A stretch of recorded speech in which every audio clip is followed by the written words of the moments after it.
அவருக்கு கொடுக்கப்பட்ட செயல் திட்டத்தை அவர் நடைமுறைப்படுத்துகிறார். அவர் தான் கட்சியை வளர்க்க வேண்டும், தான் முதல்வராக வேண்டும் என்பதை விட திமுகவுக்கு எதிரான அவதூறுகளை பரப்ப வேண்டும், பகையை மூட்ட வேண்டும், மக்களிடத்திலே வெறுப்பை வளர்க்க வேண்டும் என்பது மட்டும்தான் அவருக்கு வழங்கப்பட்டிருக்கிற செயல் திட்டமாக தெரிகிறது.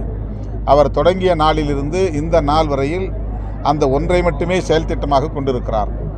அவர் என்ன செய்ய போகிறார், அவர் ஆட்சிக்கு வந்தால் என்ன வளர்ச்சி திட்டங்களை கொண்டு வரப்போகிறார், எப்படி ஊழலை ஒழிக்கப் போகிறார், எப்படி மது மற்றும் போதைப் பொருள்களை சுத்தமாக துடைத்தெறிய போகிறார், எப்படி அனைவருக்கும் வேலைவாய்ப்பை வழங்கப் போகிறார், எப்படி கல்வியை மேம்படுத்தப் போகிறார், எப்படி தமிழ்நாட்டின் பொருளாதார வளர்ச்சியை உயர்த்தப் போகிறார் என்றெல்லாம் ஒரு நாளும் பேசவில்லை.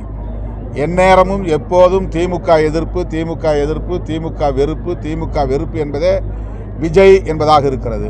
விஜய் இஸ் ஈக்குவல் டு திமுக வெறுப்பு என்கிற நிலைதான் இருக்கிறது.